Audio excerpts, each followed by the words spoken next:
Hi, good evening. I'm Dave Romer, and thank you for being here. Welcome to this listening session.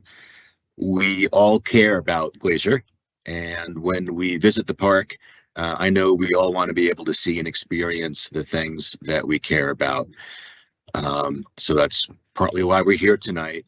Um, High visitation to the popular areas of Glacier that can be reached by car has made it a little challenging to provide reliable access to the park.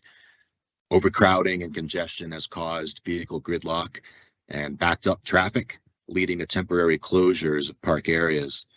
So over the last 3 years at Glacier, we've piloted vehicle reservations as a way to manage congestion proactively by providing predictable access, predictable park experiences to reservation holders versus reactively, which would involve closing areas to visitation whenever the parking gets full or gridlock develops.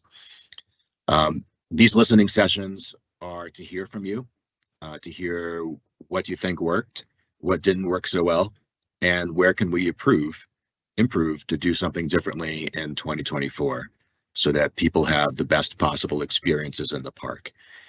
I want to emphasize that the cake is not baked for next summer.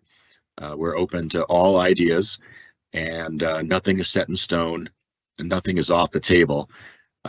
Within reason, of course. We've got to follow law and policy and things that are viable for 2024.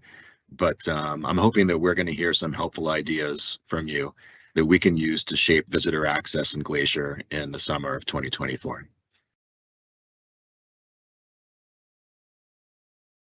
Uh, Welcome again. I've been fortunate to be the superintendent of Glacier since July of 22. I love it here. Joining me today as co-presenters are Dr. Rachel Collins from the Denver Service Center to orient us to the meeting and to the process tonight. Dr. Susie Sitter to discuss some of the lessons learned from the pilot vehicle reservations that we've been practicing for the last 3 years. And Brandy Burke, our public affairs specialist, to highlight some ways that you can provide your input to us in this process. And after we do that, Rachel will moderate a question and answer session with participants and a panel of park leaders.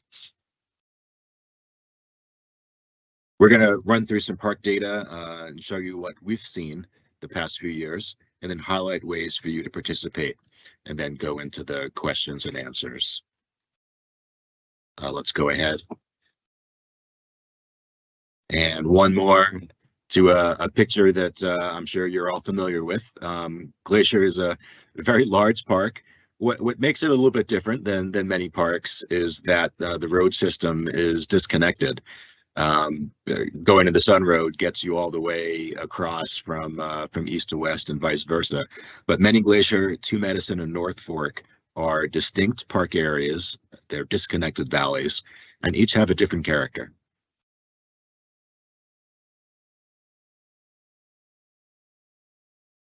Our overall goals for park management really stem from the mission of the National Park Service, which is grounded in an act of Congress, the Organic Act of 1916. Our mission is to conserve park resources and provide for their use and enjoyment in such a manner and by such means as will leave them unimpaired for future generations. And I want to highlight that the words unimpaired and enjoyment uh, to to contend that protecting park resources and providing visitor experiences really go hand in hand right there in that summary statement of our mission. Um, and the other section I'd like to highlight is in such manner and by such means. That's really park management, and that's what we're seeking your input on. While there are many ways to manage a park, all management actions must be directed at protecting and sustaining the values that are outlined in the park's enabling legislation from Congress. Each park has a purpose statement that is drawn from that legislation and summarized in a foundation document. Glacier did our foundation document in 2016, pulling language from all of the congressional intent as to how we should manage Glacier. And that is what is shown for you here.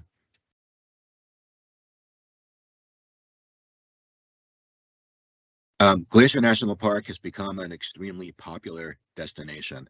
Over the past 2 decades, annual visitation has increased from approximately 1.5 million to more than 3 million. And most of that visitation, almost all of it, occurs in July and August. In 2017, we received more than 1 million visitors in July, to show you how much of this visitation, shown here in the annual graph, comes during those peak months.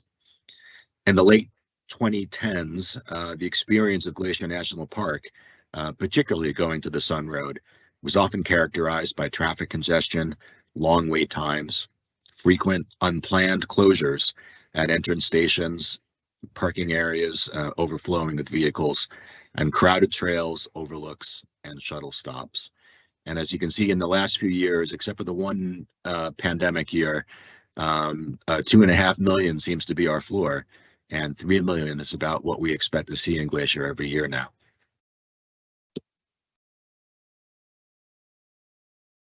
And so these are our key issues. This is the problem statement, right? Traffic congestion and challenges of visitors moving within the park, getting to the place where they want to take their car for them to do the thing they want to do in the park. Road and valley closures as a result of traffic congestion, and I'd say a reactive park stance of closing it once we see that congestion develop. High visitation has an impact on our ability to staff the park, and it has visitor use impacts on our park operations. If going to the Sun Road is gridlocked from top to bottom, we can't get emergency vehicles up. We can't get water trucks up and down. We can't empty the vault toilets at Logan Pass. So there needs to be some operational capacity within the park. The infrastructure of the park is also getting a little bit older. And so we talk a lot about parking and road mileage, but there's other facilities that have some limitations to them as well. When valleys become overcrowded, there are impacts on natural and cultural resources. For example, parking off the road and onto park vegetation is something that we see. But most of all, it's the quality of visitor experience at key destinations that is important to us. We want people who come to Glacier to have world-class experiences, not experiences that they might liken to what they would expect at an amusement park such as Disney or Universal. This is the list that we've developed, but you may be thinking of others, so we want to hear from you what you're seeing and what your concerns are. I'm going to pass the presentation back to Rachel now so that she can outline the next steps in our process, the many places where we'll be reaching out, and how you can be best part of the planning for Glacier's future. So thanks, and back to you, Rachel. Great. Thanks, Dave. In the next section, we wanted to talk a little bit about where are we going and a little bit about what the goals are as we start to think about how we approach these kinds of problems. I wanted to start by talking about when we talk about visitor use, or we talk about visitors and welcoming them to parks, what does that look and sound like? The idea of welcoming visitors is a concept that we apply at parks and protected areas across the U.S. within the National Park Service as a whole, as well as other federal agencies. I mean, on the whole, we know that visitors are an integral part of what we do. We want to be welcoming them into these landscapes. We want to have great experiences in these places that are so iconic. There are just so many great reasons why restoring and welcoming visitors to these places is an integral part of what we do. And as Dave mentioned earlier, it's a core part of what we do with the Organic Act. So when we say we're talking about visitor use and we're thinking about being proactive when it comes to visitor use and welcoming visitors, what does that look like? Well, we want to be thinking strategically and proactively about how we're managing the characteristics of use within parks. And so we want to be thinking about locations and timing and distribution. We want to be thinking about designing settings and thinking about intentionally putting things in the right places and leveraging strategies so that when folks come to a park, they're able to engage in sites that are managed well, in educational programming that are designed to meet them where they are, and that we're also thinking about a range of things in the toolbox that are helping us sustain desired resource conditions and also promote really high quality experiences for visitors. In a nutshell, we want to be thinking about how to welcome people into a landscape that's well protected. Of course, that's not easy to do, and it's an always changing thing that we're working on. It requires our constant attention, commitment, partnerships, and also some innovation. So we've been using pilots over the last 3 years to do just this. Susie's going to talk more about the pilots. But we want to find a process where we can be proactively managing the pacing and levels of use in an area to achieve desired conditions and other goals. One of the tools that we use or the processes that we use are a set of best practices and frameworks from the Interagency Visitor Use Management Council. This is a council of the 6 agencies who share a framework and guidance, and they're also guidance that's been picked up by other agencies and other countries. So it's really great to share those best practices across the agencies. We also know that when we really think about this intentional and proactive management of the different use types in a park, that we're really investing in the future of your access. And we want to do this in a thoughtful and intentional way so it yields meaningful results. We want to be really thinking about high quality experiences. What does that look and sound like to you? How can we continue to promote that? We want to be thinking about the protection of fundamental resources and values, things like scenery, wildlife, and recreation opportunities too. We want to be thinking about experiences that lead to long-term advocacy for our public lands and long-term stewardship. We also want to be thinking about relationships and partnerships with communities and stakeholders and other people who work within and around our parks. And again, we want to be thinking about innovative solutions to address emerging and dynamic needs. We're not looking at necessarily one tool that's going to fix all problems or address all issues or prescribing one thing, but we want to be creating space to continue to a dialogue where we're bringing the best of our best practices, the best of our learning, and the best of our innovation to the table.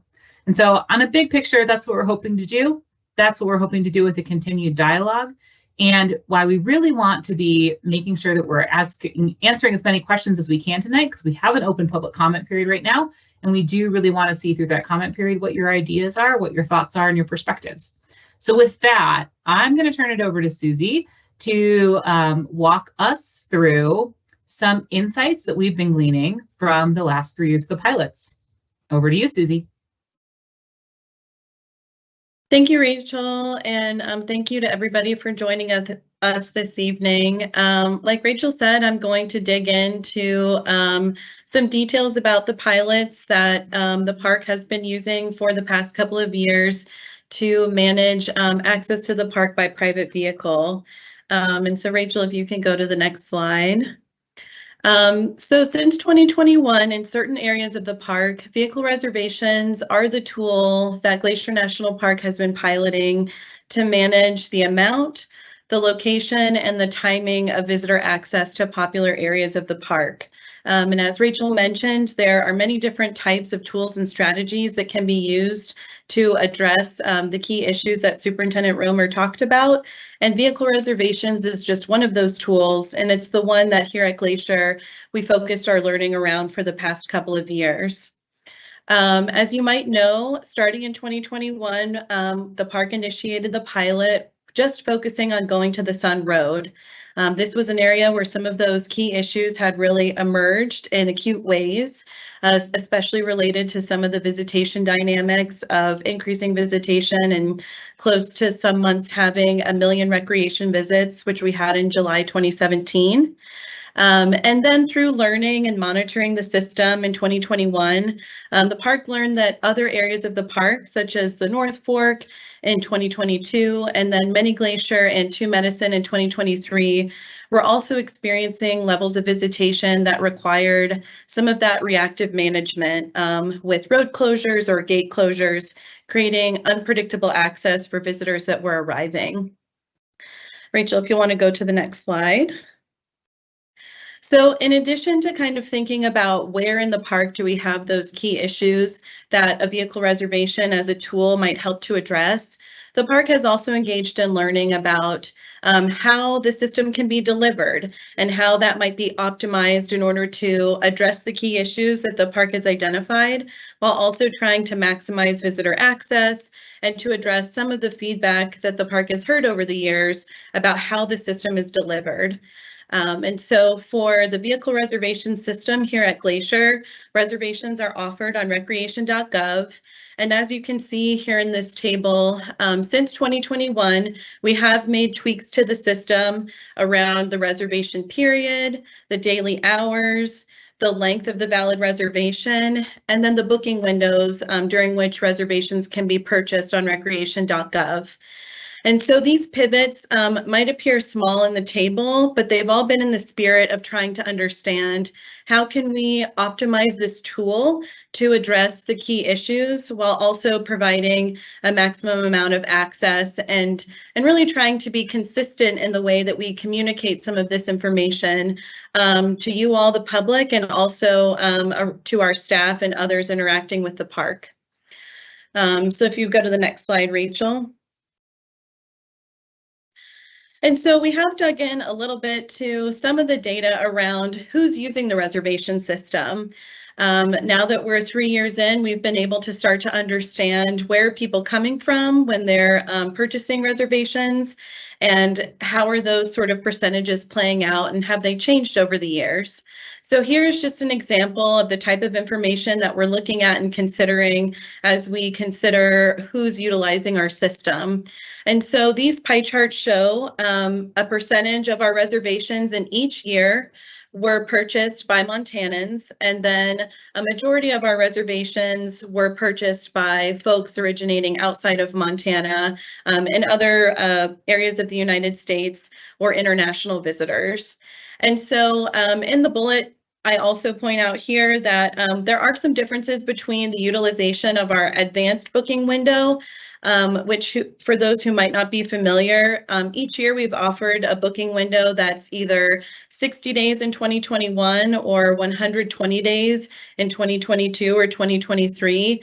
And then we've also tried to offer sort of a more spontaneous or on-the-spot access for folks seeking reservations right before they might like to enter, with a 48-hour window in 21 or a 24-hour window in 2022 and 2023. And so we can see that in 22 and 23, Montanans purchased between 34 and 36% of the 120-day reservations, and then between 16 to 17% of the 24-hour reservations.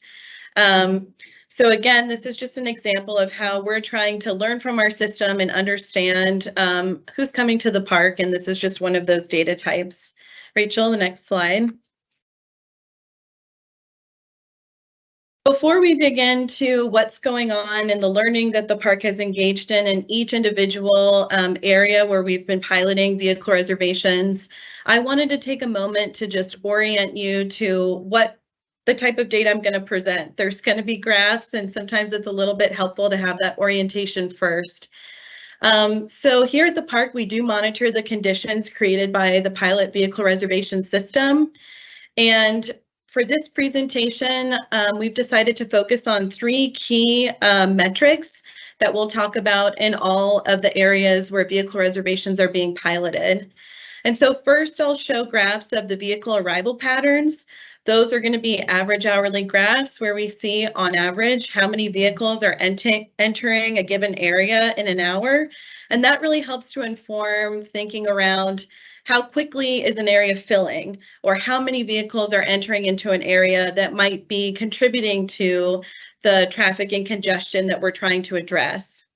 The second type of figure that I'm going to talk about is a term that's called vehicles at one time, or VAOT, as I might say later in the presentation. This is sort of a way that we can get a snapshot of, okay, we've got people that are entering the system and approximately how many vehicles in the system are at one time. This again helps us to understand how close are we getting to a point where we may be reaching a number of vehicles in the system that might warrant some kind of reactive management like a traffic closure or a gate closure. And then finally, we do acknowledge that parking here at Glacier is something that is very important to visitors. It's important to all of us. It's how we can access the resources that we're protecting. And so the experience around parking is something that we're also looking at within our vehicle reservation areas. And then I do want to note that the types of data that we're presenting here, it does require staff, personnel, and monitoring equipment. And we're very thankful for the support received from the Glacier National Park Conservancy to help us understand and implement some of these monitoring strategies that we've utilized to understand the conditions in our park. And then on the next slide, I've got 4 different color blocks here to just show you all what colors you're going to be seeing on the graphs. So any data that's in gray, that's what we would consider our baseline data. And when I'm talking about baseline, that's really what's the last year before we introduced our management tool of vehicle reservations that we can use to sort of understand what the visitation patterns were like. So if we're going to the Sun Road, we really focus on 2019 because 2020 was an abnormal visitation year for a variety of different factors. So we'll think about 2019 as our reference for going to the Sun Road. And then when we think about Two Medicine and Many Glacier, we'll focus really on 2022. For the North Fork, you won't see baseline data.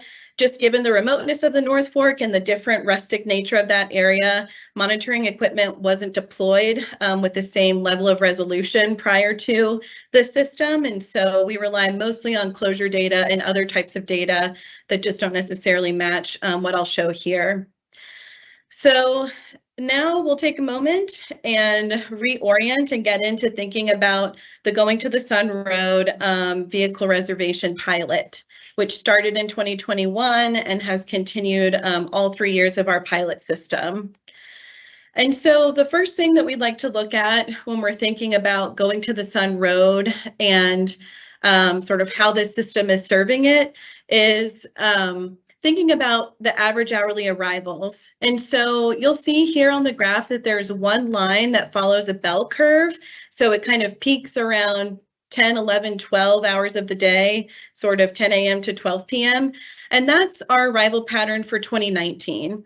And so when we see an arrival pattern like this, it shows that for a sustained number of hours of the day, we have a maximum number of arrivals coming into the park, which means that on average about 600 or slightly less than 600 were coming at 10, coming at 11, coming at noon. And so it's that sort of stack up of entries that creates these conditions of traffic and congestion that cause the issues of not being able to sort of move through the system, definitely not finding any parking, and presenting challenges operationally and for emergency services.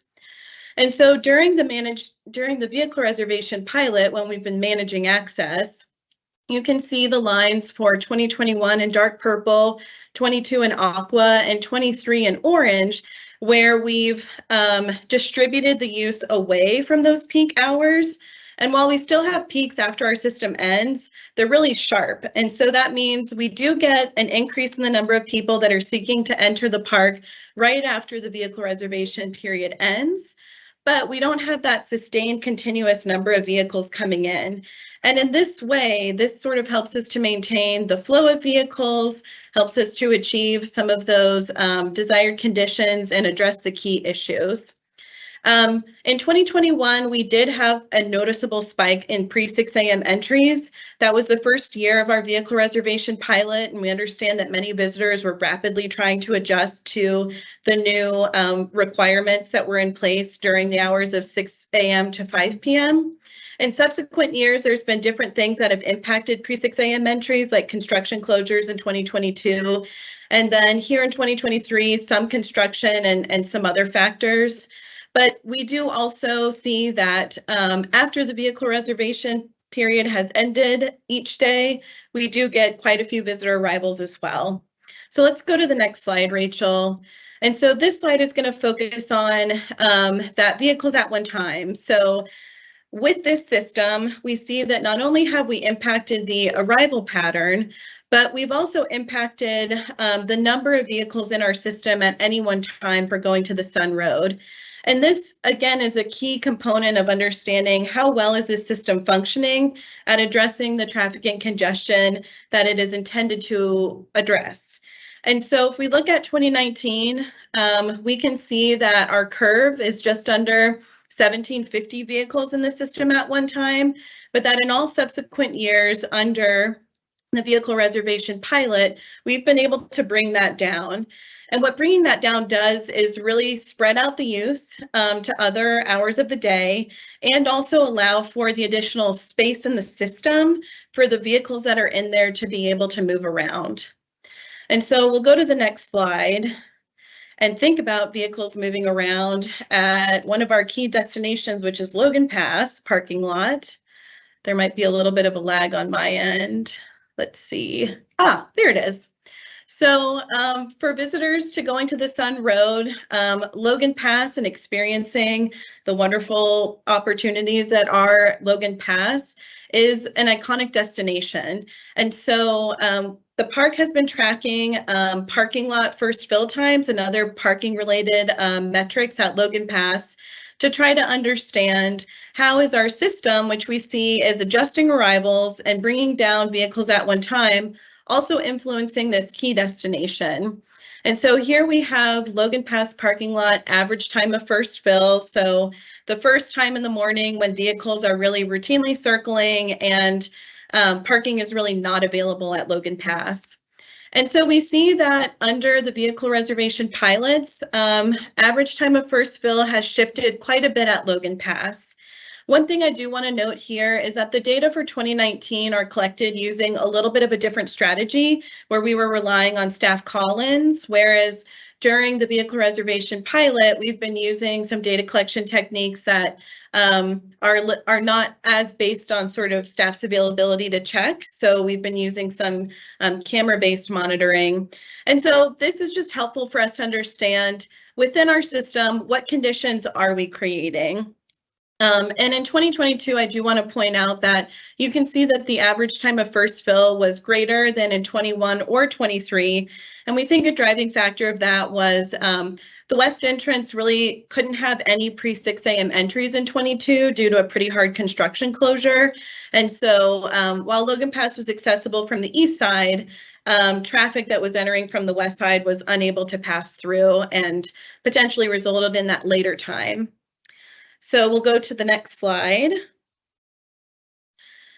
So here, this data is not specific to going to the Sun Road, but it is part of the park's learning around in 2021, how did the going to the Sun Road vehicle reservation function, not only within the Sun Road, but also what did we see in other areas of the park?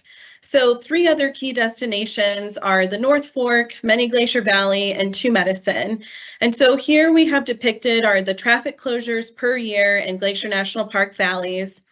And you can see that the North Fork in not only 2019, but also 2021 had 87 traffic closures. And then with the implementation of the North Fork vehicle reservation pilot in 2022, the subsequent year, that number dropped to 8, and all of those closures were after our reservation period ended. Similarly, you can see the closures in Many Glacier Valley and Two Medicine.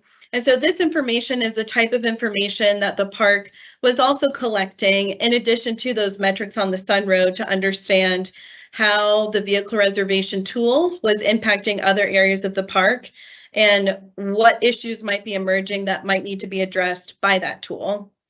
So we'll go to the next slide, which is just, I'm going to pass it back to Rachel for a minute. Great. So one of the things we're hoping to do on this meeting is make sure that we leave some time and have an opportunity for y'all to get your questions answered about the pilots and about the data that Susie's sharing. We do have an open comment period. Brandy's going to be talking more about how to provide your comments and suggestions as a part of this comment period that's open right now.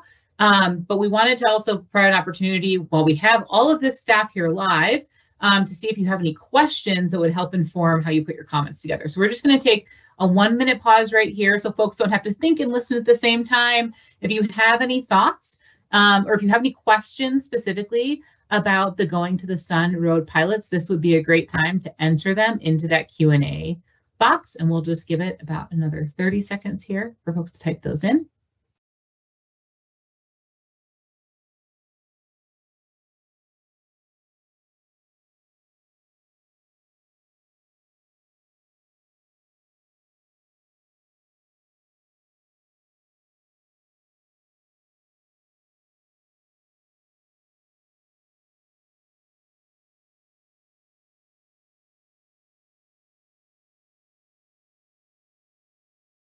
Okay, hopefully that quick pause helped people get some questions down that they have that we can come back to when we get to the Q&A. And with that, Susie, let's talk about the North Fork. Yep. Okay, so we're just going to jump right into some of the same metrics that we talked about for Going to the Sun Road. So first we'll look at average hourly vehicle entries during the vehicle reservation period for the North Fork. So next slide, if it's not already up. Okay. So here we have data from 2022 and 2023. And so again, the 2022 data is data from the first year of the vehicle reservation pilot in the North Fork, where it was implemented from 6 a.m. to 6 p.m. And you can see in the aqua, we have sort of peak entries in the middle of the day, sometime between 10 a.m. and noon. And then we had a decrease of entries and then a spike of entries after the reservation period ended around 6 p.m. In 2023, after hearing some feedback and looking at the system broadly across the park, we decided to try to pilot what would happen in all of our areas if we were able to utilize a standard reservation window, where in all areas of the park, the reservation period would end at 3 p.m. And so looking at the North Fork data, we can see that that spike of entries after the vehicle reservation period now occurs right around 3 o'clock, where people that were unable to access the system through the reservation are now able to visit the North Fork 3 hours earlier in the day than they were in 22. If we look at our arrival graphs, we do see that there are some spikes in different sections and hours of the day. But generally speaking, arrivals at the North Fork by hour are staying under about 20. The North Fork has unpaved roads, it has very small parking areas, and it's managed for a different type of experience from the 1992 management plan, one that's rustic and allows for other opportunities to experience the wild character of the North Fork. So the magnitude here at the North Fork is quite different than numbers we were talking about going to the Sun Road, but it's well matched to the area that the system is designed around for those that maybe haven't been to the North Fork yet. So next we'll look at vehicles at one time, which is that other metric where we're thinking about, okay, how many vehicles approximately are in the system on average at one time?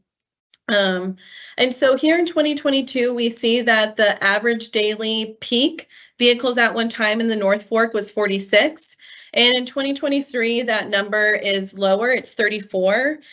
The intention here in between 22 and 23 was not to lower the average daily peak VAOT. The number of reservations being offered in the North Fork is actually consistent between years.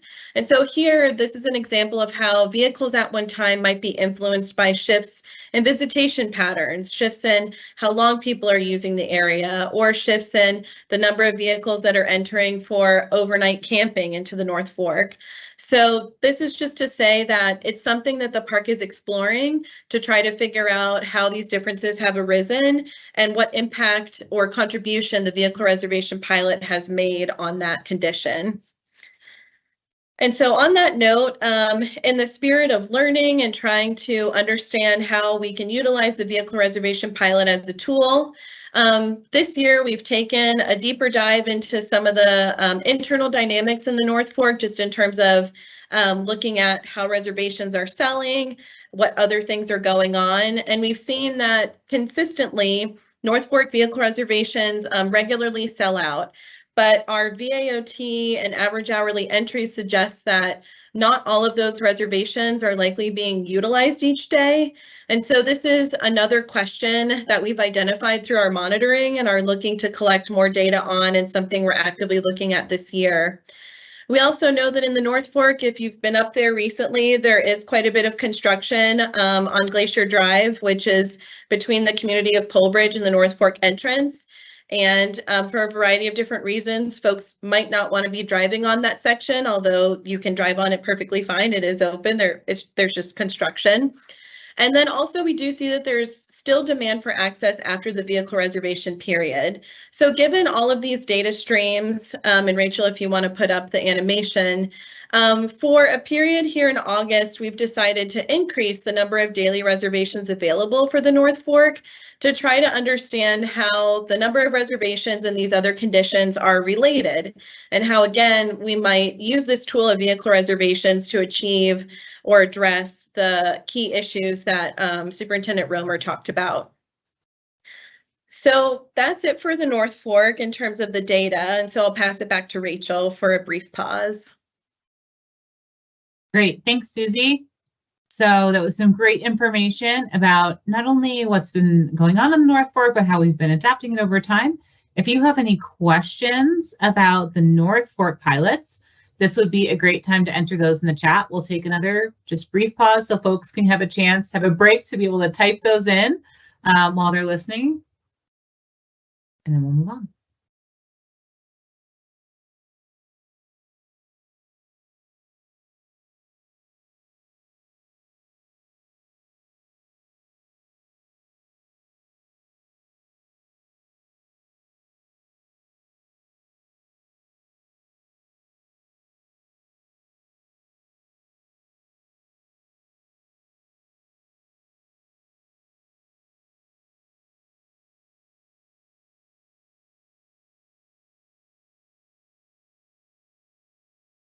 Okay, thanks for those questions.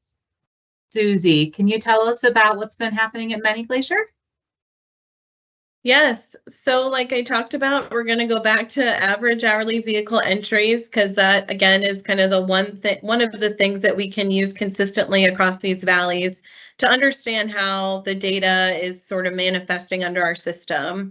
So if you go to the next slide, Rachel, here we have 2022 as our baseline year. We just decided to pilot vehicle reservations in Many Glacier in 2023. So if we look at 2022 data, a really interesting pattern emerged at Many Glacier. And so that curve peaks pretty early in the day, where we have average hourly entries over 100 from about 7 a.m. in the morning until about 11 a.m. in the morning. And so consistently over 100 vehicles were entering per hour. And then you see quite a drop off. And that drop off actually corresponds very closely with the time when our rangers out in Many Glacier would identify that the number of vehicles that had entered and the conditions in the valley warranted a traffic closure because there was no further capacity for vehicles. And so pretty consistently in 2022, we've got this dip in vehicle entries from the hours of about 11 to about 2 o'clock. And then you can see that secondary peak where the closure was lifted, vehicles had exited, and there was more room in Many Glacier for additional vehicles to enter. And so 2023, the vehicle reservation pilot was designed to specifically try to avoid that dip, that unpredictable access where folks would drive all the way out to Many Glacier only to be told that the valley was closed due to the number of other vehicles that had already entered. So here in Many Glacier, we are seeing curves that are similar to what we see for going to the Sun Road, where we have seen a peak in pre-6 a.m. entries that isn't typical in years before we had the managed access system. And then we do see a peak at 3 o'clock after the vehicle reservation period has ended. And something else to point out with this graph is that even though we see the orange peak is about the same height on the graph as the gray peak in 2022, a key difference here is that that's occurring for 1 hour on average at 3 o'clock rather than 4 hours across the morning. And so while the height is pretty much the same, the width of them is different, and that means that we aren't seeing that sort of consistent filling of many Glacier without vehicles coming out, which again helps us to achieve some of the desired conditions and address key issues around traffic and congestion. And so the next slide, where we look at the vehicles at one time for many Glacier, also helps us to understand this story. And so last year in 2022, on average, there were about 677 vehicles at one time in many Glacier. And then in this year, in 2023, there's about 519 vehicles in many Glacier. Interestingly, the parking capacity of many Glacier is right around 535 vehicles. And so this year, through the managed access system, we've been able to get close to that and not exceed that routinely. That difference in vehicles between 2022 and 2023, often those vehicles were parked not in designated parking areas, parked on vegetation, parked along the roadside. And for folks that have visited many Glacier this year, that type of parking behavior is quite different. While it does still occur, it doesn't occur as frequently or for as long of a duration. And so that's just, again, a way that we can think about how is this system impacting what we see on the ground in these valleys.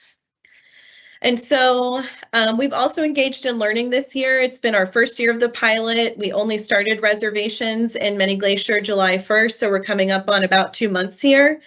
But we have been monitoring parking. As we know, again, there are very popular destinations on trails in many Glacier, and parking can still be an issue at times for folks.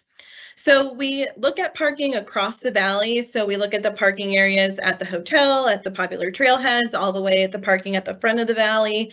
And on average, we estimate there's about 98 spaces available. This was in July. But we do see that parking at key destinations is filling early in the morning and stays full until that vehicle turnover happens when people finish their hikes. But we also see that there's quite a demand for access between 3 and 4.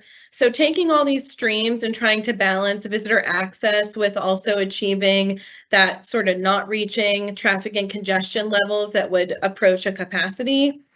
We've piloted in August for a temporary period, adding more reservations to the system. And so Rachel, if you'll animate, I believe we increased daily reservations by about 20%.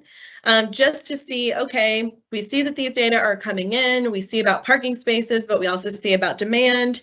And so we want to try to balance, again, how the system is delivered to achieve both objectives of resource protection and also visitor access. So now I'll hand it back to Rachel, and then we'll focus on 2 Medicine to close out the data portion. Great. So we'll just take a pause here because I know that folks might have questions that are specific to the Many Glacier pilot. If you have any questions from Many Glacier, this would be a great time to enter them into the Q&A. We'll just take a brief 30-second pause so folks can do that while not having to listen at the same time, and then we'll keep moving.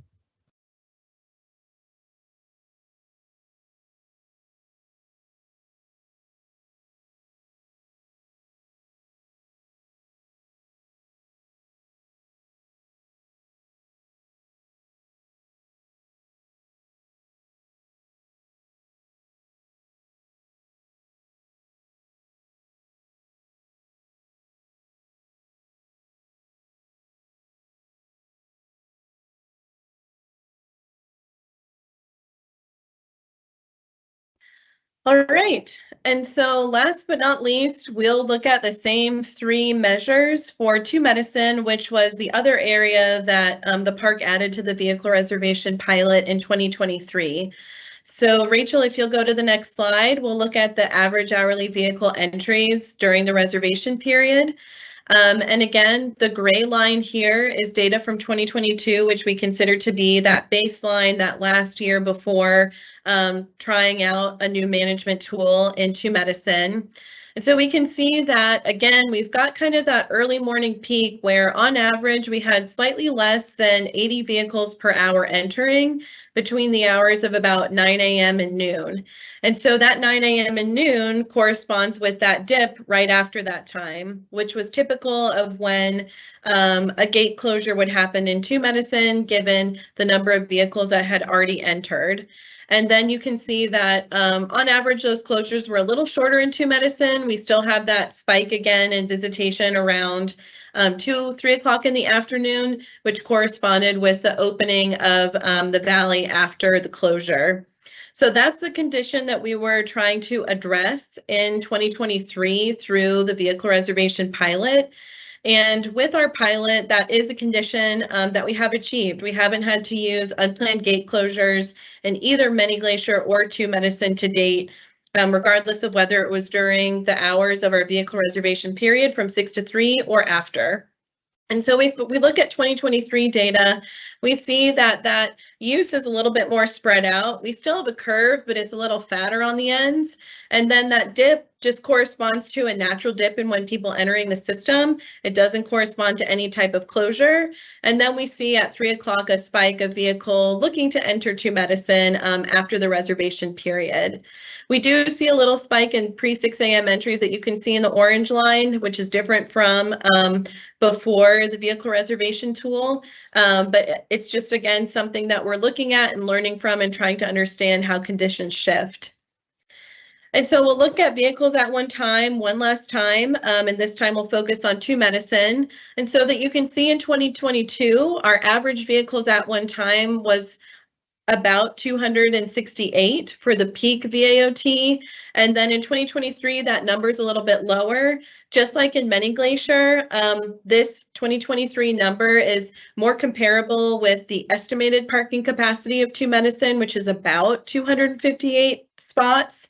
As many of you know, might know that have been to 2 Medicine, most of the parking there is unlined. So it can create really dynamic conditions when different types of vehicles are parked different types of ways.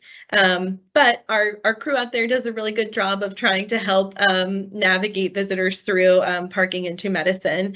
So again, with these conditions, just that slight difference between 268 and 231 helps us kind of thread that needle of not needing an unplanned gate closure while still providing for visitor access.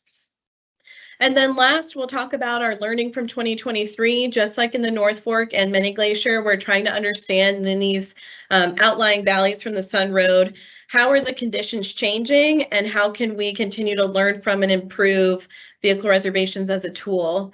And so we've seen that in July, on average, there were about 47 parking spaces available in 2 Medicine. However, most of those parking spaces were not in the key areas where visitors tend to look for parking, right at the boat dock or the country store. And then we do see that there's the demand for access to 2 Medicine right at 3 o'clock of about 69 vehicles. And so given these different streams of information and looking at the number of reservations for 2 Medicine, we decided to increase daily reservations by 40 for a trial period just to understand how that might impact the system. Also, pretty consistently in the past couple of weeks, there have been vehicle reservations that are still available for 2 Medicine rather than selling out right away as some of our other areas have done. Reservations for 2 Medicine tend to be available for a little bit longer. So that's also a piece of learning that we're doing. And so I think, Rachel, there's maybe one more animation that I already talked through. And then I can pass it over to you for questions and then to our next speaker.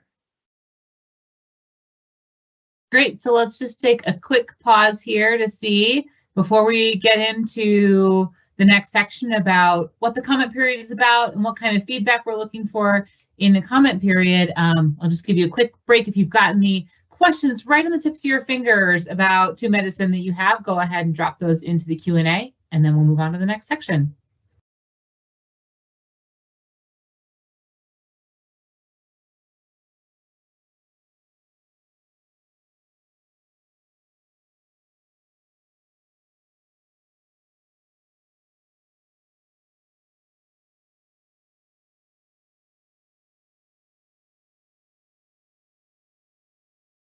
Okay, then I'm going to turn the mic over from here to Brandy to talk us through how you can participate in this current comment period.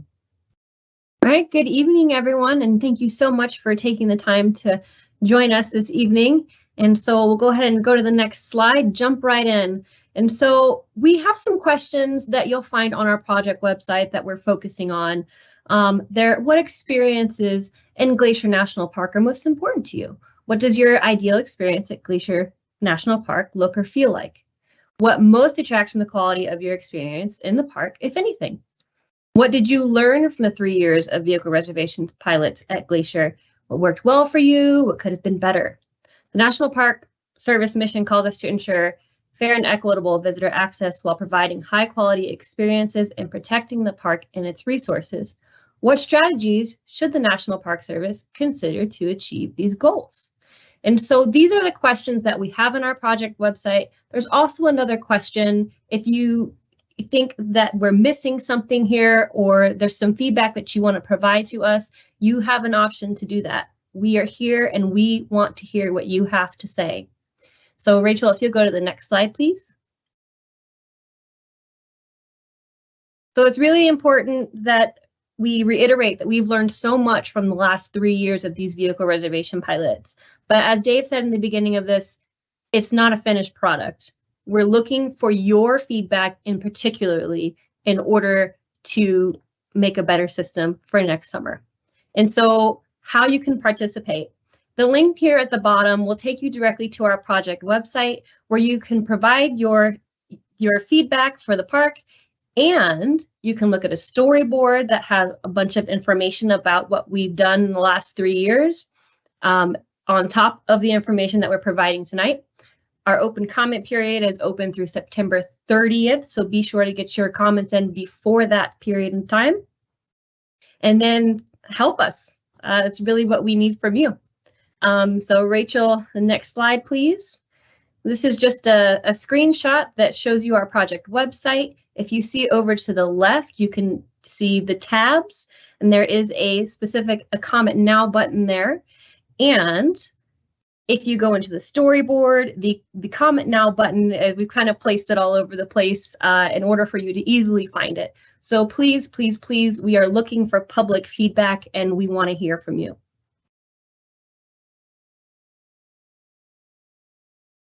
I'm going to kick it back over to Rachel. It's back to me. Thanks. Okay, so we are going to transition into the Q&A portion of our event and meeting tonight. We have a fantastic panel of park experts who are joining us on the line. I'm going to put up on the screen, this is the list of folks who are joining us on the Q&A panel and who are here and ready to answer the questions that you've been giving us. We have been in the background going through them, sorting them kind of by themes.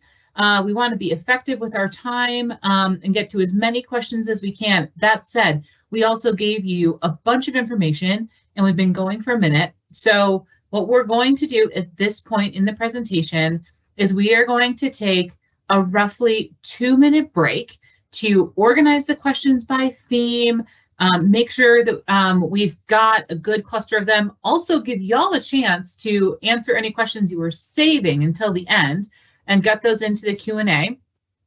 It'll also be a chance if you need to get up and stretch and grab a drink or refill on your water. This would be a good time to do that. And then we will be back and start answering questions in 2 minutes. By my clock, that'll be at 6:57 Mountain Time. Okay, we'll be right back. Keep sending us your questions.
Okay, let's go ahead and get started into this Q&A. First question that I've got on the list is for our superintendent, Dave Romer. People are curious about, with the ability of park visitors to enter prior to the morning opening in the park, and the entry to Logan Pass being full as soon as the parking lot is open, what does that look like? That's sometimes backpackers and serious hikers that are entering for multiple days.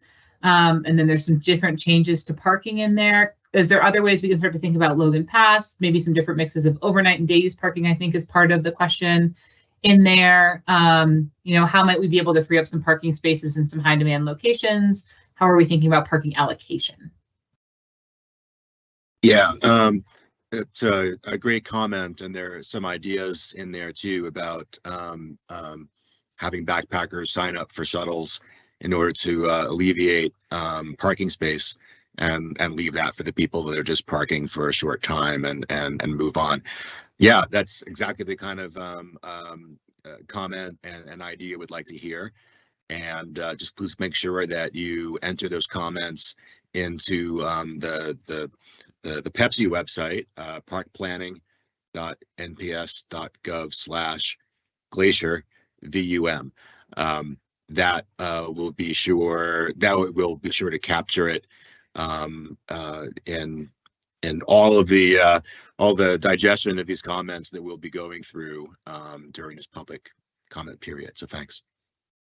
Great. Don't go too far, Dave. I have more for you. But I also want to remind folks that we have that URL is going to be posted in the chat. And it's also, we're going to keep putting it up on Glacier's social pages. So if you lose that URL, there's a couple places to find it. Dave, we also had a question about if we have any insights into why more Montanans are making use of the advanced reservations as opposed to the short-term ones. We might think that maybe that was the opposite, but maybe there's something that has to do with the Wi-Fi or for the travelers. Any thoughts or insights that we're gleaning and talking to visitors or talking to others about how Montanans are interacting with the system differently than out-of-towners or from people from further away? Yeah, it was interesting that the 120-day advanced reservations were so popular with people from Montana, and actually quite often from people here in the Flathead Valley, when perfectly, if you could sort everybody into their own channel, right, you would say, let's make the far and advanced reservations be available for people that are traveling from further and have greater planning needs. And let's save the 24-hour reservations for local people that can see what the weather's going to be like and make their plans more on the fly. I think that especially putting them out this year on a block reservation where you had one shot for the whole month, and then the next month for the next month of availability, really created a sense of scarcity around those reservations. And so people that had access here in the Flathead Valley who valued their flexibility for visiting the park later were purchasing those reservations. So I think we're learning some things from that. It surprised us a bit, but maybe perhaps it shouldn't be so surprising. This is all just human behavior.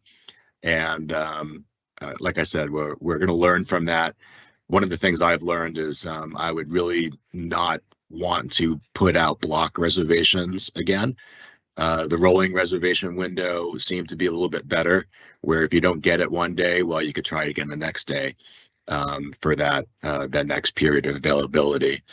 Putting it all in on 1 month and seeing how quickly they sold out, I think really kind of revved up a lot of anxiety around those tickets, which didn't turn out to be the case, really. I've looked at rec.gov today, and I want to share that tickets were available for going to the Sun Road tomorrow, today up until about 1 in the afternoon. And then there's still tickets available for Two Medicine for tomorrow. There's 128 of them available. So it's really not that scarce. You can get a ticket. And it doesn't all disappear within 5 minutes at 8 o'clock in the morning, except for maybe the North Fork or Many Glacier. So right now you've got plenty of chances to do it, and people did not need to purchase everything 3 months in advance, 4 months in advance, out of worry they wouldn't get in. Great, thanks. And I'm seeing a bunch of comments from folks about saying the 24-hour was better for this reason and the 48-hour was better for this reason. And because I live this distance, this is what helps me plan. So I think all of those are really helpful comments. We'd love to see those go into our comment period as far as, you know, what are the different strategies that have been used and how have they helped plan your trip? I don't know, Dave, if you had any additional thoughts you wanted to share with folks, or about the kinds of comments we're looking for about when it comes to people coming from a range of different distances and the kind of feedback we're looking for on the different strategies along those lines. Yeah, I know that there's a lot of interest around booking windows, and I've heard some feedback already from people that manage businesses in the Valley, and they're encouraging us to think differently about booking windows that match their clientele. And it seems that this summer people are traveling and making their plans in much shorter windows than perhaps they used to. So those are really good comments. We'd love to hear your suggestions for 6 months out, 4 months out, 3 months out, 2 weeks out, or 48 hours or 24 hours. Those are really good comments for us to be thinking about, and help us, I think, try and if we continue with piloting vehicle reservations, make those available in booking windows that make the most sense for people that live here and that people are traveling here to visit Glacier. Great. Thanks, Dave. Susie, we have math questions and data questions for you. So I'm going to send a couple your direction. So we have, I think, on the biggest picture, and then we'll drill down, some questions about, have the pilots impacted visitation? Have they reduced overall visitation during the summer months? You know, you shared with us a lot about kind of in an individual day. Any insights we're gleaning on kind of what the bigger picture looks like when it comes to overall visitation? Sure. So visitation is something that we do get asked about a lot, and it's something that we track on a monthly basis using the same methods each month and from year to year. So just looking at most recently, we were digging into differences between 2022 and 2023 for our monthly visitation for the summer. And we found that between May 23 and May 22, we were actually up 20% in our May visitation this year. And then looking at June 2022 and June 2023, we were actually comparable. The difference between those months was a little bit over 1%, where we were up about 1% in June 23. And then looking at July of this year compared to July of last year, those numbers were comparable, where the difference was less than 1%. Something that's interesting is that we've also been digging into seeing, we look at visitation overall, but we also look at visitation by key entrances in the park. And so on the National Park Service Visitor Use Statistics website, you can access all of this data. It's free and available to the public. But we've seen some pretty interesting shifts in the way that visitation is manifesting across our entrances. For example, in June of this year, we saw that there was quite a bit of a visitation increase at the St. Mary entrance. The St. Mary entrance was an entrance that you could enter without a vehicle reservation and still access going to the Sun Road and Logan Pass when Logan Pass opened in mid-June this year. So that was something that we saw that directly we can be pretty sure that there was an incentive for folks to go over to the St. Mary entrance to utilize that area. That being said, when we look at the visitation statistics for our monthly visitation for 22 and 23, and we compare that to 2019, there are some decreases, but something that we try to create context around is The vehicle reservation system is one element that could be impacting visitation, in addition to lots of other things that we know are impacting visitation at the local level, at the national level. Within the Park Service, there was a general decrease in visitation at some of the kind of iconic large national parks, and an increase in visitation in less popular areas. So it's something that we are tracking, and we do get asked about it quite a bit, but causally we can't say this had an impact on this directly, because we know there are a variety of different factors. Great, super helpful. Thanks for that. Also wanted to ask you, there are some specific questions for Susie about utilization rates and how we're kind of allocating things. So I guess there's kind of a cluster of questions about, maybe we can take these one at a time, of how many days have leftover tickets for going to the Sun Road for 2 minutes and for Many Glacier. I think Dave touched on this a few minutes ago, but could you speak a little bit more generally to, how often are we selling out on those? How often are they available? Do you have a sense of that? Sure. Yeah, so I'll comment generally rather than reporting specific numbers of vehicle reservations that were left on the table by date. So when we looked at the 120-day advanced reservations, so a percentage of all of the reservations for each area were sold about 4 months in advance. We did see that reservations for going to the Sun Road tended to sell out quite quickly, all the way up through reservations that were for the last 2 weeks of August. And actually, which is the period of time that we're in right now, when we looked at our 120-day advance sales, we did see that there were going to the Sun Road advance reservations for the last 2 weeks of August available for several days. And so that was an interesting pattern that we documented. So reservations during this time period right now didn't have maybe as high of a demand in that advanced window. We have typically seen North Fork reservations sell out quite quickly in both booking windows. That tends to be a function of the fact that there is demand for the North Fork, and also because it's a smaller area with less space, there are just fewer reservations available for that area in order for us to achieve the desired conditions there of avoiding that traffic and congestion. For Many Glacier, in both booking windows, the 120-day and the 24-hour, we have seen those reservations not be left on the table and be purchased, but depending on the date, sometimes we would have reservations available for a couple of hours into the day. And then Two Medicine has been our location where we have had the most reliable number of reservations available without selling out quite as quickly. And so even like Superintendent Romer said, we still have reservations available for Two Medicine today. And then sort of one other aspect of this, there was a specific comment, Rachel, I think you said about going to the Sun Road. We did see that there were going to the Sun Road reservations available on the same day during the last 2 weeks of June, when going to the Sun Road opened early, or in June. I don't know if early is the right term, but going to the Sun Road opened in June this year. And typically June could still be a period of hiker-biker where we don't have as much space on the road or in parking lots for vehicles.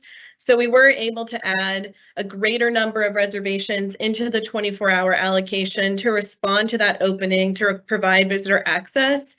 And that did result in reservations continuing to be available on the same day, which is a really great opportunity to be able to offer to people that were arriving at the park without one. A cool thing that we are doing this year, and a data-driven approach to really understanding this a little bit more, is if you visited the park in the past couple of weeks, we started scanning reservations for the first time. The technology advanced over the years to allow us to be able to scan, not relying on the somewhat variable connectivity in our outlying valleys. And so that data will be able to provide us even more information about who's coming, who's utilizing, and how we can continue to understand the effectiveness of this tool for achieving the desired conditions. Great. Thanks, Susie. And I think the One other thing that we were hoping you could touch on related to reservations is, could you touch a little bit on how we're seeing parking utilization used, the relationship between the number of permits we're selling, how they're getting used, and what that means for parking lots that are filling? Are we seeing lots be full, over full, under full? How is that kind of matching with the on the ground? Yeah, so that's a great question, and something that we are aware of, that parking, as I talked about in the kind of data portion, it's a key experience in the park. Being able to get out of your vehicle is something that a lot of visitors want to do. And so with this tool, as we have it set up right now as sort of a more road corridor wide or valley specific reservation, we're not necessarily trying to match parking spots to number of reservations for a variety of different reasons. The conditions in the valley that we're trying to achieve are such that we can provide quality visitor experiences and we can reduce resource impacts through things like roadside parking, trampling of vegetation, and also avoid the need for traffic closures.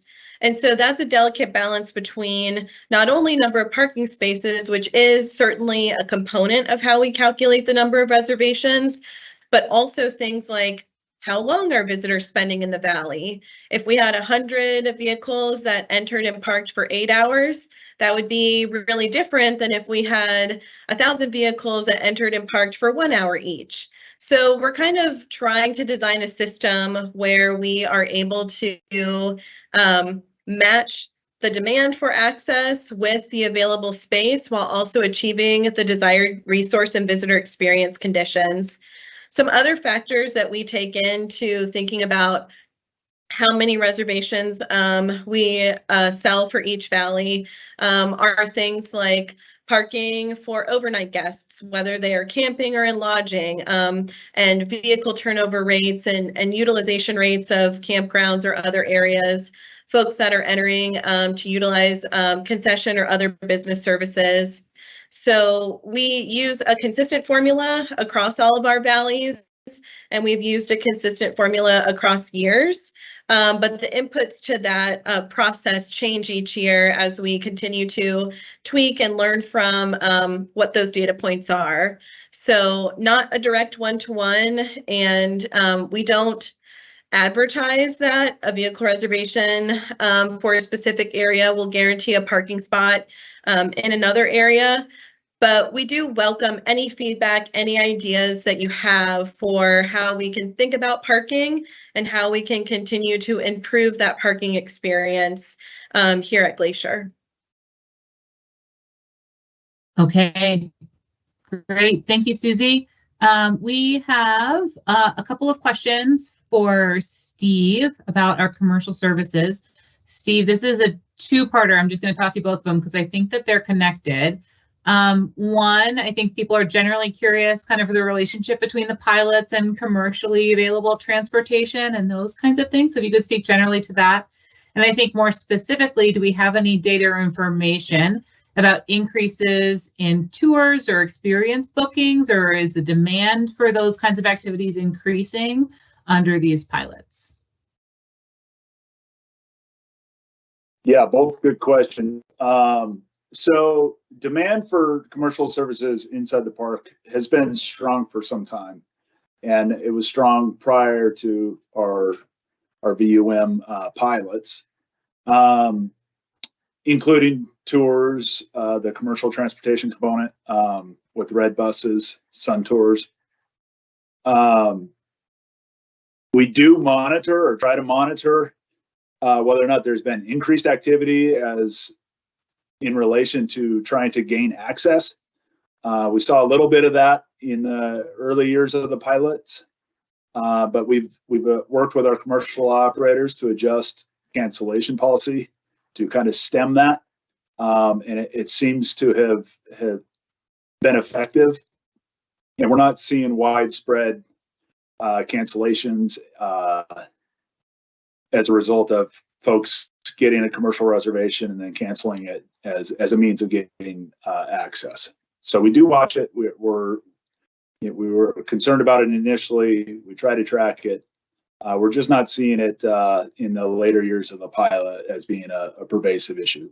I'm not saying it doesn't happen, but it's not very widespread. I hope that answered that question. And then demand for commercial services overall has been pretty consistent pre-VUM through all the different iterations of the pilot process. Demand is strong. People want to be in the park and experience the commercial services that are provided. So hopefully that answered it. If you have specifics, please provide comments, questions in that Pepsi link. Thanks. Thank you, Steve. And I got one of a process question. So there was a question about kind of how the questions are being handled and what this forum is that we're in this virtual public space. So there's a question about like, where are the comments and questions going and how is this being used? Considering that we are in a public meeting. So this virtual public meeting, we're using Teams Live, and this is a platform where we really wanted to make sure that folks had good access to information, could ask a question. To keep the platform as accessible as possible to as many people as possible, people can join this meeting anonymously. But to have that feature turned on, it also means we need to moderate to make sure that we're creating a safe space for people to participate and get the information that is helpful for them. I do want to let folks know that all of the information that we're collecting, we are taking notes on. I actually have 4 note takers that are going right now that are taking notes on things. We're considering all of this information. Part of the reason that we're really encouraging folks to go over to the Pepsi site is because we actually have 6 questions over there that we're equally curious about. And so we would really love people to put their comments there because we're curious about those specific questions and those specific answers that folks have. And we're hoping to help provide as much clarity as we can in this format to help give you the information you need to answer those questions well. So that's just a little bit on process and where we are on that. Let's get back into the questions. I have a couple questions for Brandy. Brandy, there are some questions about how do I visit with relationship to other types of visits. So it's 2-parter for you. One, how is camping being handled in 2 Medicine? How does that relate to the pilots? And what does this mean for like the Many Glacier Lodge? Do we need a vehicle reservation? So if I have lodging, do I need a pilot reservation? What's the interaction? What are we learning? So I'm going to answer the beginning of this question, and then I'm going to kick it over to Paul Austin, who's our Chief Ranger, and has some more details about campsites specifically. But this year, in lieu of a vehicle reservation, you can use your lodging reservation, your commercial activity reservation, or your camping reservation in place of a vehicle reservation. Now that is for this year. And so keep it in mind, we are open to suggestions and things that are constantly changing. So now I'm going to kick it over to Paul, who's got some more details on the reservation system for campgrounds. Great. So yeah, on the reservation system for campgrounds, a change we made this year to try to accommodate folks more spontaneous planning. I was looking at that 4-day booking window. And so specifically looking at this question about 2 Medicine, yes, you can make reservations there. And just checking right now, there still are probably 10 sites available 4 days out. So on the 27th, there's still sites available. Thanks.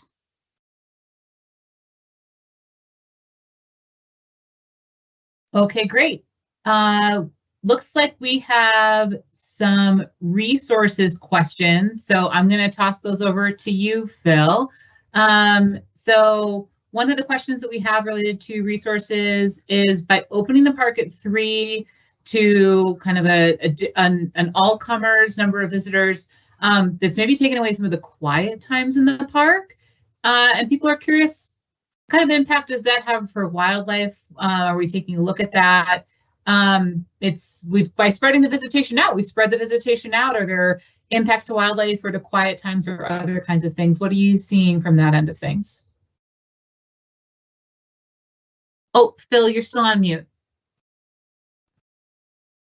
How about now?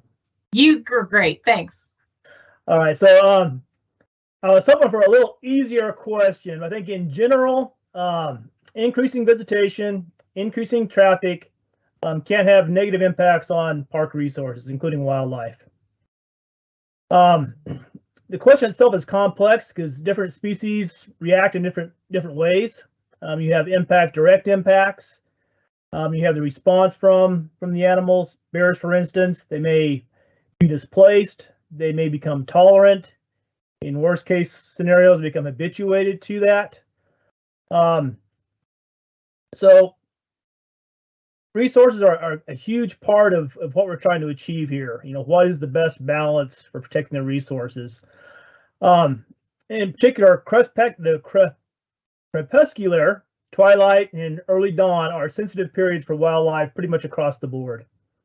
And so you'll notice this year we did change the period, ending the period at 3 for vehicle reservations, because we noticed in the previous pilots we had a huge spike in traffic on the road during the twilight hours, people coming in and people coming out, and we know that's not ideal.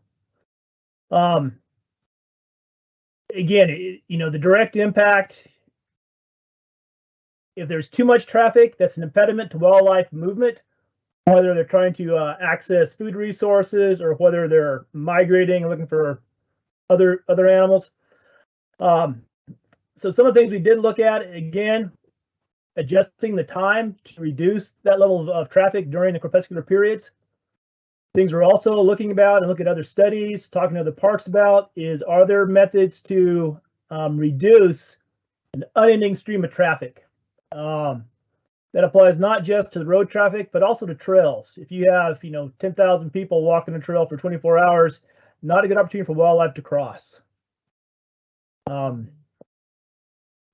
again, it varies from species to species. It varies on what time of year. It varies on the habitat. Is the disturbance audible? Is it visual? So yes, in general, I'd say that increasing congestion, increasing traffic, in general, can have negative impacts on park resources. And that's one of the things we're trying to look at, is what is the best balance that protects the very resources we're here for.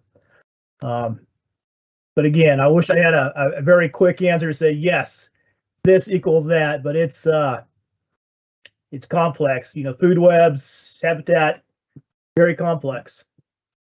That's probably not a good answer. Thanks, Phil. I think that is an important answer, that it's nuanced and that it's important, and that it's something that we are keeping an eye on and thinking about it in this really kind of dynamic way. Okay, Dave, back to you with a couple questions. There are a couple questions about the range of different types of users that are both interacting with the system and with the park, and they all kind of have different needs. They're coming from different distances.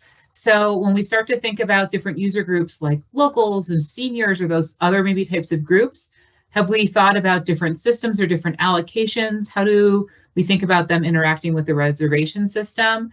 And there's also a question about, are some groups exempt from the reservation system? Or are we potentially looking at the future of exempting some groups from needing a reservation system, needing a reservation to enter the park during reservation hours?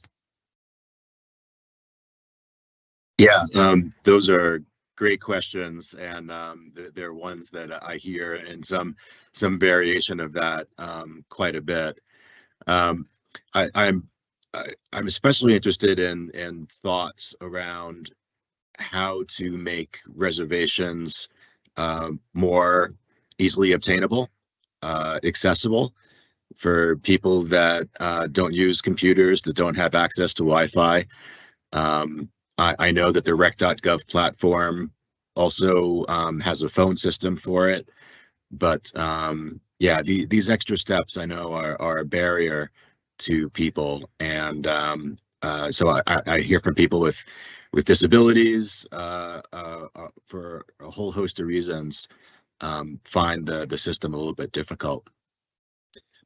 With regard to locals, and is there a way to exempt locals from the vehicle reservation requirement? We're not really allowed to provide kind of one path of access for people based on a zip code or a state of residence or a license plate, versus people from elsewhere. I guess if we were a private company, we could do that. But for a national park, we really can't favor local residents more so than other people. That being said, I think that those of us that are fortunate to live in the community and are close to Glacier have a lot of advantages for visiting.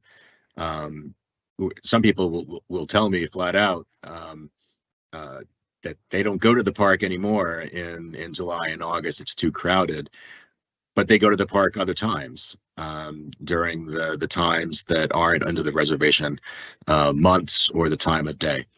So I think that's one advantage that all of us that live here have, is that we're better poised to obtain a reservation during the reservation window. And of course, we live here during the entire time that reservations are not required to visit Glacier.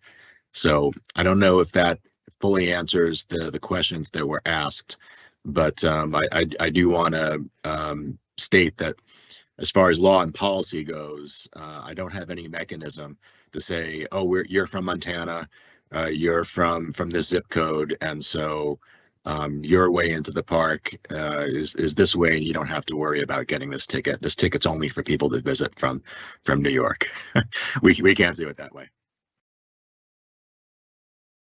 Okay, Dave, don't go too far because we got a cluster of shuttle questions. So I'm going to start with you and say, and I think there's a big picture question, and then we're going to go to Jim with some details. But is there a big picture question about? There's a big picture question about, have we considered a better bus system generally, like with parking lots outside the park? Do you have any kind of insights? And then we'll drill into some of the more specifics. But where are we on like kind of general expansions on the shuttle system and park and ride possibilities?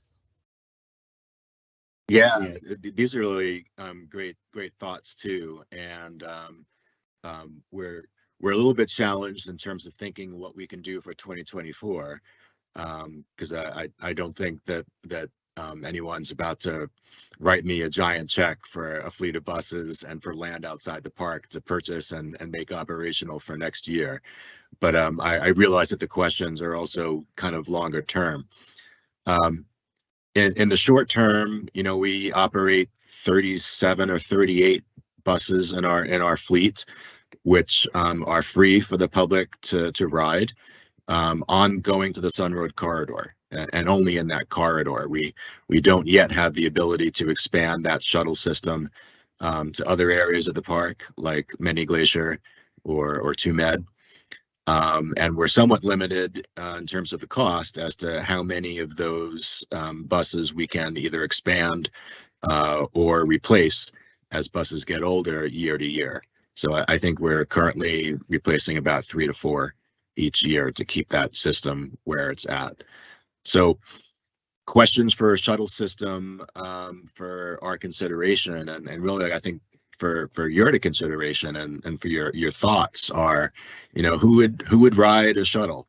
How can we make the shuttle more incentivized for people to ride? Why don't more people get out of their cars and get on a shuttle now? And would they if we made these shuttles available? Do we need to steer people purposely to a shuttle? And then can the shuttle cost some money, or should it always be free? So, and where would the land be to implement a shuttle system and provide parking off of the park to allow people to hop on the shuttle and get in there? So, yeah, I share with the person that asked this question, probably multiple people that asked this question.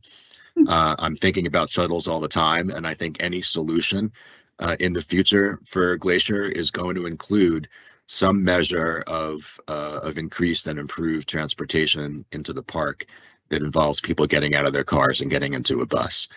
So great questions, and I would just love to hear more from people through your comments, how you think that might work, and how we might be able to incentivize a shuttle system being successful. Thanks. Great, thanks. And Jim, we had a specific question for you on the current shuttle system and the current shuttle operations. Do we have any data about how much the free shuttle system is being used? How are people using and interacting with the shuttle system that we have?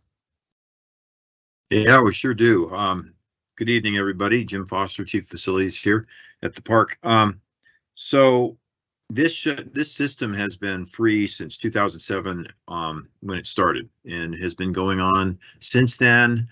We had one short year of hiatus during the COVID era when we didn't run it, but last year we had over 187,000 riders on the shuttle system. And that includes the hiker-biker season that we run from Mother's Day until the Sun Road opens in in the spring, early summer. And then during the normal season, which runs from the 1st of July to Labor Day, and then it also includes a short fall extension into September. And so that's how we ran it last year.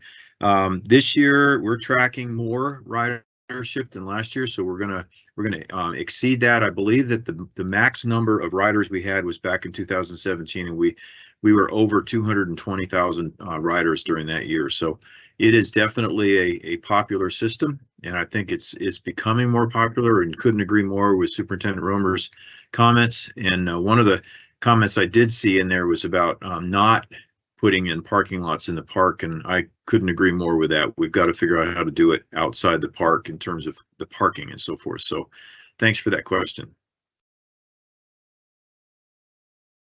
Okie doke, thanks, Jim. We're gonna head back over to Susie. Susie, we have data questions for you. So there's one that is curious if the total number of going to the Sun Run reservations per day has changed between the years. Sure, I'm happy to answer that. And so I touched on it a little bit earlier, but the number is variable, but it's variable because we are constantly trying to tweak it to the conditions that are present right now. So a great example of that is what happened this year in June when the Sun Road opened earlier than it did last year when it opened in mid-July. And the opening of the Sun Road, for folks that are familiar with the park, is mostly Mother Nature, and then our amazing park staff and crew and plowing folks get out there and try to make it open and happen for us within reason. There are many more reservations per day for the Sun Road than we were in June of 22, and that was a function of the different areas of the park that were available. When we calculate reservations, we estimate them based on sort of monthly inputs. So we look at all of the inputs for July, which consider everything from commercial services offered to occupancy and lodging to campground occupancies to other sort of factors like that. We estimate that, and then that gives us a generated estimated number of reservations that we should offer in order to meet our objectives around vehicles at one time and avoiding traffic and congestion. So it's a system that is dynamic, but it's dynamic on that monthly basis.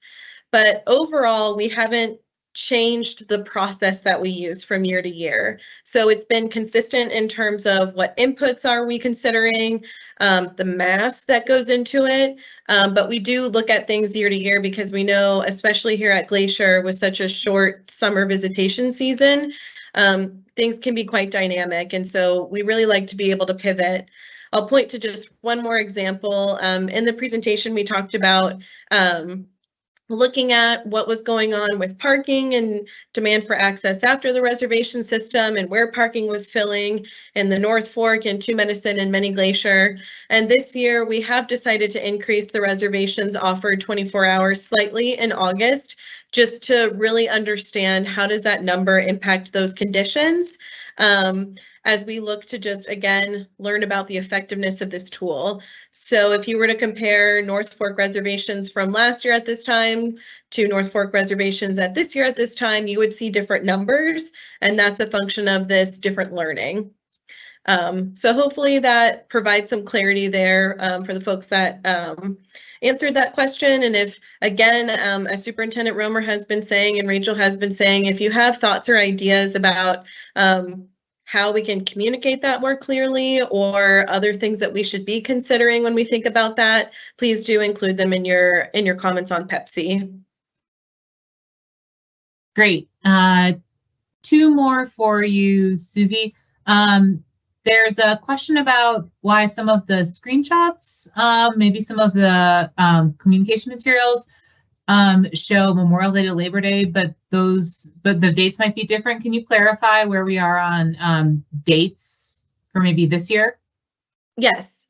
Yeah. So excellent point, and something that I probably should have clarified earlier. So in the first year of our vehicle reservation pilot on Going to the Sun Road, we did just do the Friday before Memorial Day through Labor Day weekend.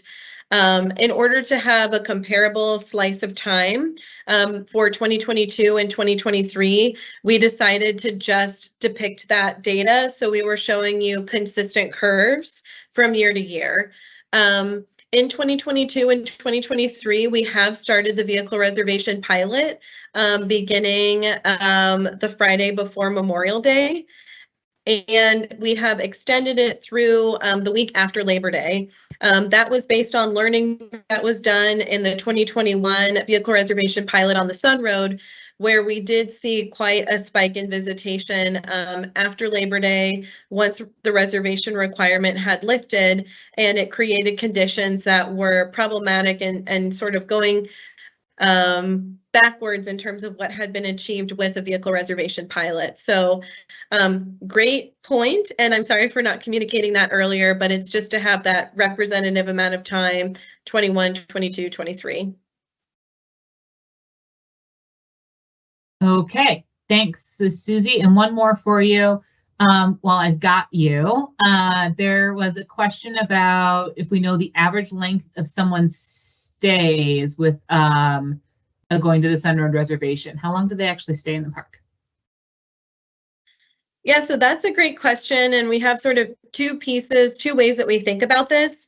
So the first one is thinking about, like, right now we offer Going to the Sun Road reservation that you can utilize for up to 3 days. And so in 2021, we actually offered a reservation that was up to 7 days, which matched the 7-day entrance pass that people purchase to enter the park if they're buying it here at Glacier and don't have an alternative pass already. But we did have some survey research that was done in partnership with some university partners that gave us information that says, actually, of those 7 days, people were really only utilizing the first up to 3. And so by going down from 7 to 3 reservations, or 7 to 3 days in 22 and 23, we've been able to tailor our system to match usage patterns that were existing previously. And that allows us to offer more reservations in our system generally, which would be another reason why we have different number of reservations between 21 and 22 for the Sun Road. But this year, a really exciting study is going on in Glacier on Going to the Sun Road, where we've been asking visitors to voluntarily carry small GPS tracking units. So we will be able to get information on length of stay in the corridor. And so that's information that Glacier hasn't had at the level of resolution. That study is being funded in part by the Glacier National Park Conservancy. So we're very appreciative for their support there. And it's really a data set that is comparable to the type of information that other parks have been collecting. And I think it will greatly inform our system here at Glacier. So we look forward to sharing those results, and we'll know more later this fall. But it's a question that we're asking ourselves. So for whoever put it out, again, spot on in terms of our minds are thinking alike. Okay, thanks, Susie. Next one is for Jenna. We have a question about some programs. So not necessarily about the roads, but has the number of ranger programs changed over the last few years? It seems like there used to be a lot more, but maybe that's just memory. What's going on with interpretive education right now? Good evening, everyone. I'm Jenna Eisnagel. I'm the Public Information Officer for the park. And while I'm not over the ranger-led programs, I can say that during COVID, we did have to curb our ranger-led programs. So a lot of them did come to a halt during that time. And we have been able to get a lot of those back on schedule and back to a regular pattern. For example, this summer we had our stargazing parties again for the first time since COVID. Our staff was really excited about that. We also started our children's or our classroom sessions during the winter where we take kids out for educational classes. And we've added a bunch more of our ranger-led programs back on both evening and daytime programs. So you will definitely see an increase this year in the programs, ranger-led programs that are available. But you were right, they did have to slow down for a while during COVID, but we're getting back on track. Okie doke, thanks. And a question for Brandy.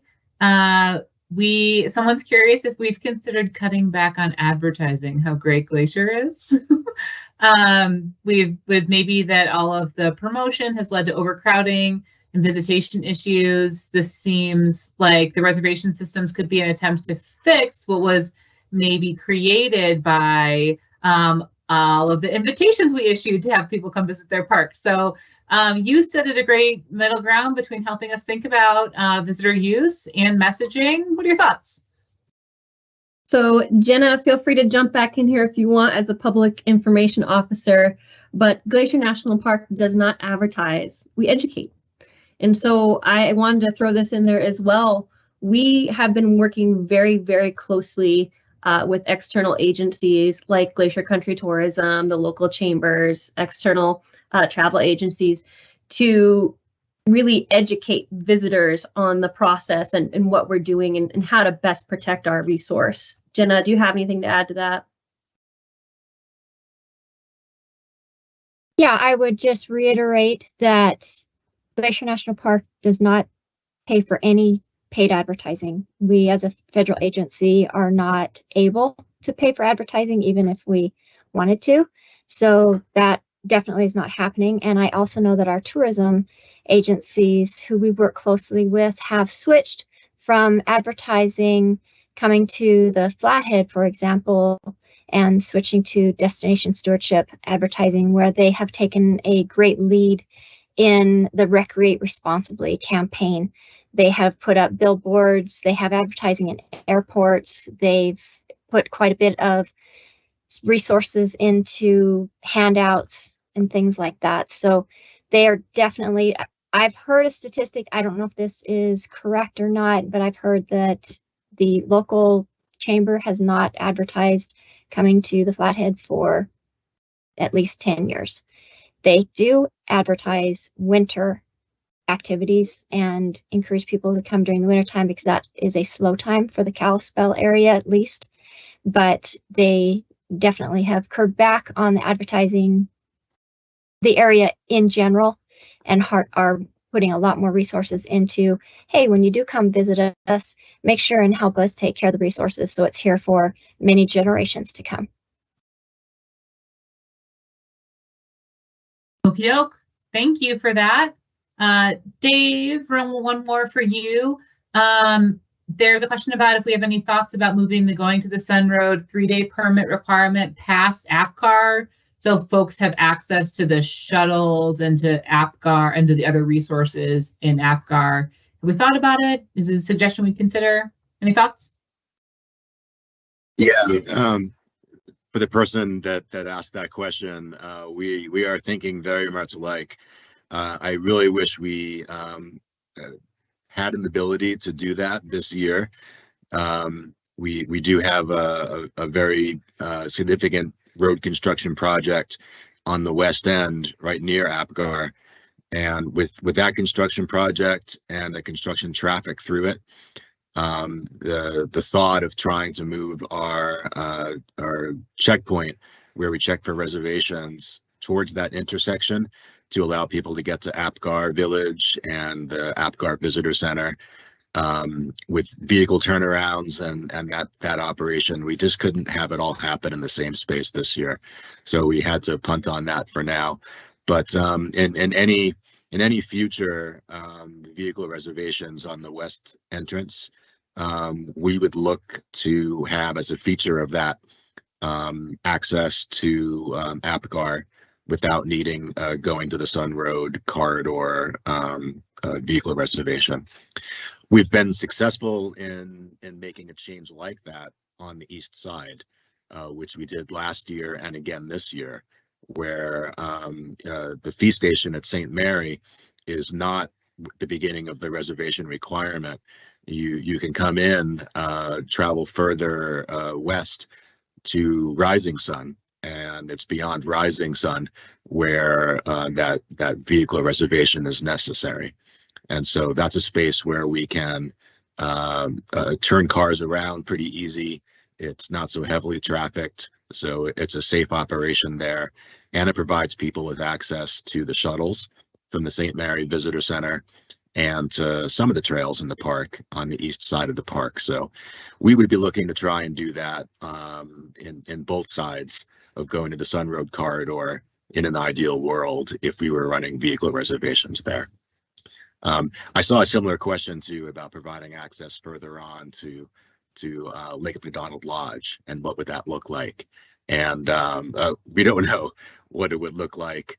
Although I think back in 2019, we did try to have some vehicle turnarounds there when we had problems with congestion, and it didn't seem to be an ideal place to be having cars turn around. So we've got to work with the road system that we have for now for the short term and try to make it work as best we can. Thanks. Great, thank you. We're going to go over to Emily next with a question about communications. So I got a question about folks who are coming into businesses asking if they have Wi-Fi because they drove to TwoMed, they were told they needed a ticket, now they're looking for a place to book that ticket. And so they're curious about kind of what are our telecoms options, how are we thinking about that connectivity so folks can capitalize on those reservations when they're available the day of. Yes, thanks, Rachel. I'm Emily Keel. I'm the Parks Administrative Officer. Part of my portfolio is helping to manage the park-wide telecommunications.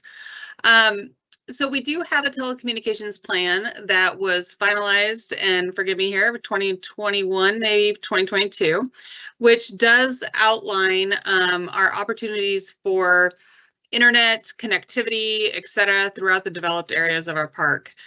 We have tried different avenues for providing visitor Wi-Fi or connectivity in those entrance areas.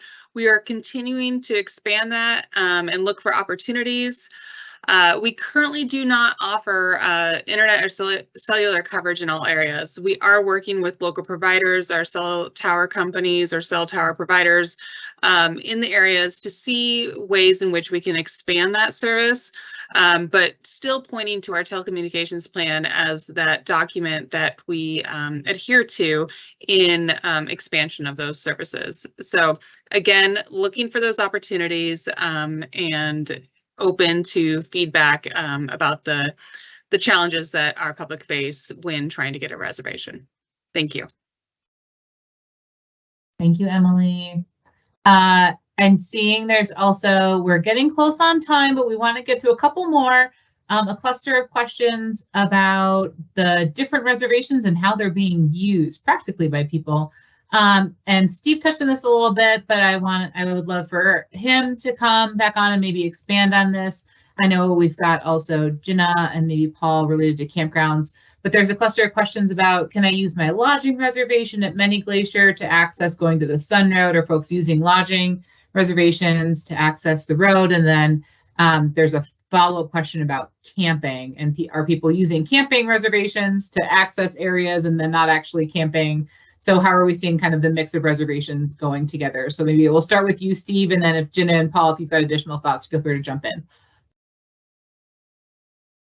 Yeah, you bet. So I I touched on this a little bit earlier, but it is something that we're trying to track in the commercially operated services. Initially, like I said earlier, we were seeing some folks make reservations, then cancel those reservations. Presumably, they were using it as a means of access. We've worked with the commercial operators to adjust their cancellation policies to help stem that activity, and we check in periodically with them. That activity has tapered significantly over the last 2 pilots. We're not totally out of the woods. I don't know how to be totally out of the woods on that issue, but it is a much smaller issue than it was in year 1. And it's almost exclusively limited to the lower price point services. So boat tours, paddleboard rentals, that kind of thing.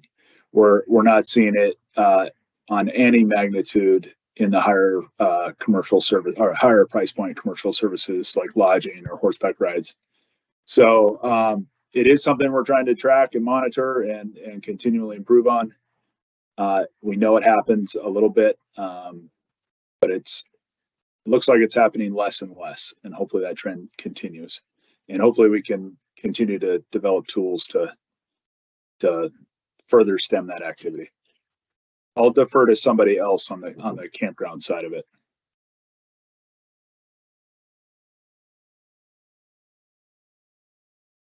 I can jump on the campground piece there, Steve. So again, Paul Austin, Chief Ranger. And so on the comment here about using campground reservations to get into the reservation system, and I see a couple comments on that, and it absolutely is a concern of ours.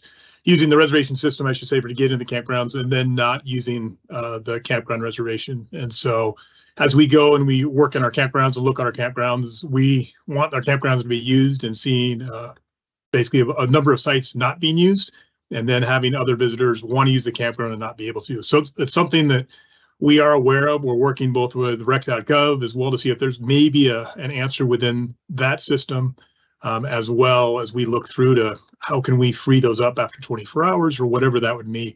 It's all connected with IT, visitor use, and all the other pieces. So thanks for the comment, and definitely comment on that so we can continue to push forward to see how we can curb that behavior.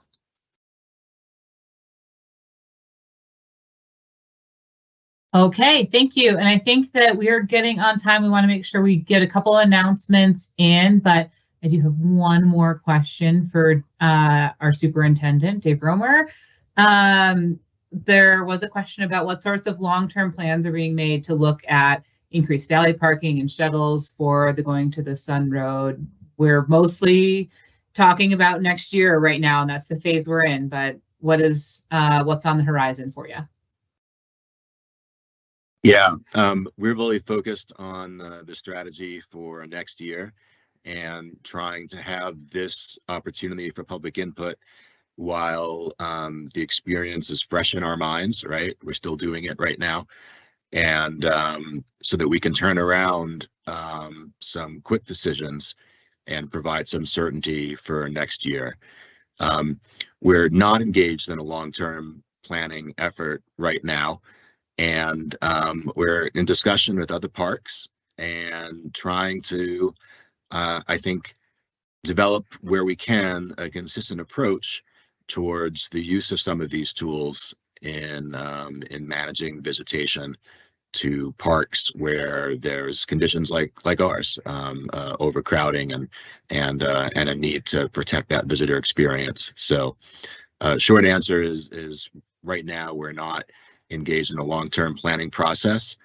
Although everything that you tell us right now, we're going to be going through those comments and synthesizing that. And so don't edit out any comments if you've got one that's going to be for the long term. We really value all the input that you're providing. And I just want to say thanks so much that so many people are still here.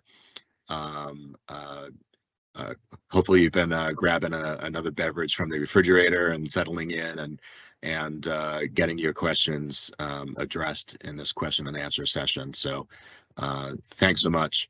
I know everywhere I go and when I talk to people, everyone loves Glacier. And I have no doubt that the people are still with us right now or are in that camp. So thanks. Okay, we're gonna call that on the Q&A. I know that there was a lot of questions. Thanks for that. I do want to, as we kind of wrap up here, circle back to Brandy. Brandy, can you give us a couple of reminders about what is coming up both on the calendar and how to provide comments? And I'll flip back to a slide for you. Thank you very much for going back to the slide for me. So just to take note here, the URL is also in the chat. It's parkplanning.nps.gov/glacierVUM. And just so you know, VUM stands for Visitor Use Management, just in case you didn't already know that. And I just want to make an announcement about a couple of meetings coming up. These are posted on the project website as well. Our first in-person open house is going to be at the St. Mary Visitor Center on Monday, which is on the east side of the park. And that will be starting at 5:30. It'll be an opportunity for people to come in and have a conversation with our staff. Maybe if you have some questions, maybe to get those answered. And then on Tuesday, we'll be having another meeting at the Cedar Creek Lodge in Columbia Falls, Montana at 5:30, 7:30. Same setup. Bring your questions, come chat with us. We'd love that. And just so you know, any feedback that you have for us, the best way to provide that is by going to this project website and clicking on that button, which is on the next slide. The comment now button. It's kind of scattered all throughout the website. It's also on the story map. If there's anything that you really feel like we need to know, we really, really appreciate your feedback, and we want to know what you've got for us.